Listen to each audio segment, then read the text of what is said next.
পৃথিবীটা ধ্বংস হয়ে যাক, যা ইচ্ছা তাই হোক, কোনো কিছু থামানোর উপায় নেই। জীবনটা চলতেই থাকবে, সেটা যেভাবেই হোক, আস্তে হোক, ধীরে হোক, দ্রুতগতিতে হোক, যেভাবেই হোক, জীবনও কখনো কারো থেমে থাকবে না। তো হ্যালো এভরিওয়ান, আসসালামু আলাইকুম। সবাই কেমন আছেন? আশা করি ভালো আছে। তাই তো আলহামদুলিল্লাহ আমি অনেক ভালো আছি। সেটা হয়তো বা শারীরিক থেকে, মানসিক থেকে নয়, কেন যেন কোনো কিছুতে আমার মনই বসতেছে না। চোখের সামনে থেকে সেই যে দুরবস্থা, এটা যেন সরছেই না। কেমন যেন চোখে ভেসে উঠতেছে, পারতেছি না ভুলে যেতে সেই বাচ্চাদের মুখগুলো। আল্লাহ তাদের ভেস্তে নসিব করুক, দোয়া করি আল্লাহর কাছে। তারপরে দিন তো শুরু করতে হবে। তো এই তো নতুন দিনে নতুন একটা ব্লগ নিয়ে চলে আসলাম আপনাদের সামনে। তো এখানে এই যে আমার সকালবেলা মেয়েকে স্কুলে রেডি করে দিলাম। তো এখন এই তো তার বাবা খাচ্ছে, সকালবেলা ব্রেকফাস্ট খেয়ে চলে যাবে বাইরে।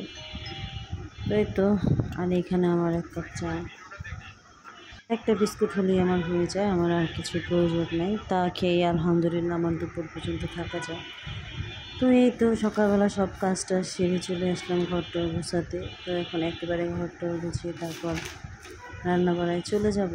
তো এখানে তো সকালবেলা ফ্যান অফ করতে যেয়ে লাইটটা অফ করে ফেলছি।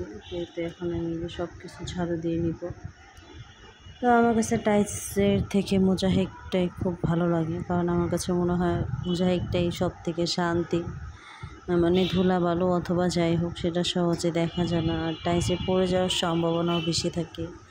বিশেষ করে যে আমার মেয়ে, ওর তো কোনো কথাই নেই, কোনো দৌড়াতে গেলেও পড়ে যায়। তাই তো তারপর ঝাড়ুটা দিয়ে দিব। ঝাড়ু দেওয়ার পর চলে যাব অন্য কাজে। আমি বুঝি না এত ময়লা কীভাবে হয় ঘরের ভিতরে, প্রচণ্ড পরিমাণে ময়লা। যতবার আমার মনে হয় যতবার ঝাড়ু দিব ততবারই ময়লা। তো প্রত্যেক সপ্তাহে আমি একবার ঘর পুরো ডিপ ক্লিন করি। তো এবার আসলে এখন পর্যন্ত করি নেই, এক সপ্তাহ অলরেডি চলে গেছে। তো ইনশাআল্লাহ করব। আর আমি এমন একটা মানুষ, ঘর গোছাতে আমার এত ভালো লাগে যা বলার মতো না। প্রচণ্ড আমি না, আমার কাছে মনে হয় প্রত্যেকটা মেয়ে এরকম, ঘর গোছাতে অনেক পছন্দ করে আমার মতো। তো যাই হোক, আমি এই তো এখন পুরো ঘরটা ঝাড়ু দিয়ে দিব। ঝাড়ু দেওয়ার পরে অন্য কাজ শুরু করব। তো আসলে যত কাজই করি ভিউয়ার্স, আমার কিন্তু আসলে সেই যে মনের থেকে যে অবস্থাটা, বাচ্চাদের সেই ছোট্ট শিশুদের চেহারাগুলো এখনও সরাতে পারছি না মন থেকে। জানি না এখন তার মায়েদের কী অবস্থা, আল্লাহ তাআলা তাদের ধৈর্য দিক। তো এই তো দেখতে পারতেছেন, এই যে এখন টেবিলটা পরিষ্কার করে নেব। আর এই যে ছোট্ট রান্নাটা দেখতে পারতেছেন, সেটা কিন্তু আমি নিজেই তৈরি করেছি। তো আমার ঘরে টুকিটাকি যত কাজ শুরু করে সব আমি নিজেই তৈরি করি।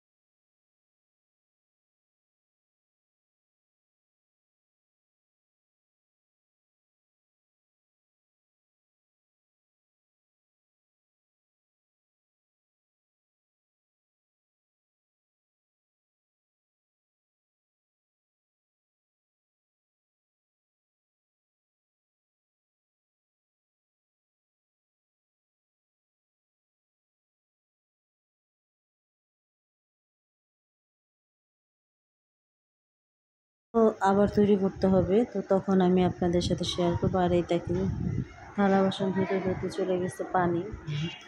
এরকমই হয়, হঠাৎ দেখা যায় কাজ করতে গেলে পানি চলে যায়, তখন আর কিছু করার নাই।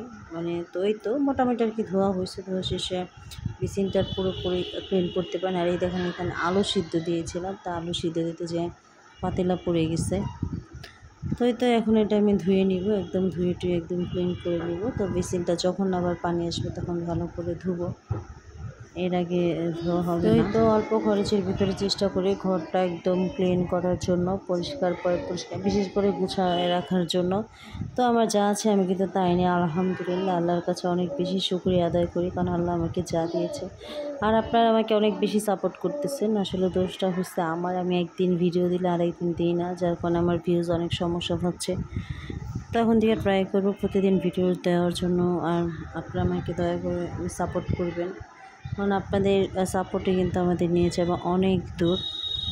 তো আমার ভিডিওগুলো যদি আপনাদের ভালো লেগে থাকে, একটু অংশ যদি আপনাদের ভালো লেগে থাকে, তাহলে অবশ্যই আমার চ্যানেলটা সাবস্ক্রাইব করে এবং আমার পাশেই থাকবেন। আর একটা লাইক দিতে কিন্তু একদমই ভুলবেন না, কারণ আপনাদের একটি লাইক কিন্তু অনেকজনের কাছে আমার এই ভিডিওটি পৌঁছে দিতে পারে। তো এই তো কথা বলতে বলতে অনেক কাজ কিন্তু করে ফেলেছি। তো এখানেই তো পাতিলারা ধোয়া এখনও বাকি আছে, তো দেখতে থাকেন।